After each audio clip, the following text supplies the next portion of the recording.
नमस्कार, मी कुमार आशीर्वाद, जिल्हाधिकारी सोलापूर। आज सांगोला विधानसभा मतदार क्षेत्रमध्ये पोलिंग बूथ क्रमांक 86 बागलवाडीमध्ये घटना घडली आहे। त्यामध्ये एक मतदारने EVM मशीनला पेटवण्याचा प्रयत्न केला आहे।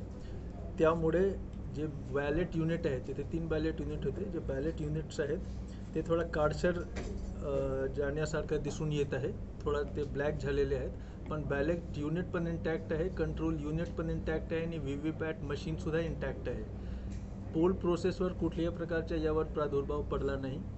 बॅलेट युनिट पण इंटॅक्ट होता, तरीसुद्धा कोणाला कुठल्याही प्रकारचे संशय नाही झाला पाहिजे, त्यासाठी आम्ही पूर्ण EVM मशीन रिप्लेस केलं आहे।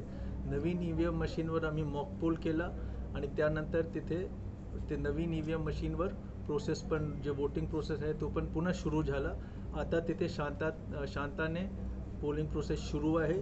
जे ओरिजिनल EVM मशीन होता त्याचे कंट्रोल युनिट इंटॅक्ट असल्यामुळे, त्याचे VVPAT मशीन इंटॅक्ट असल्यामुळे जे वोट्स ऑलरेडी त्यामध्ये रेकॉर्डेड होते त्याला मी काउंटिंगच्या वेळी मोजणी पण करू शकतो।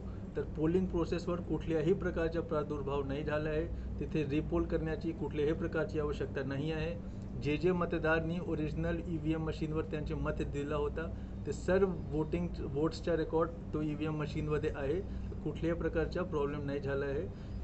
होण्याचा प्रयत्न केला होता, त्याला पोलिसांनी ताब्यात घेतलं आहे आणि त्याच्यावर कायदेशीर कारवाई पण होईल। बस, म्हणून कोणीही कुठल्याही प्रकारच्या अफवावर विश्वास करू नका। आणि तिथे पुन्हा मी सांगतो, पोलिंग प्रोसेस एकदम शांतने पुन्हा सुरू झालेला आहे। धन्यवाद।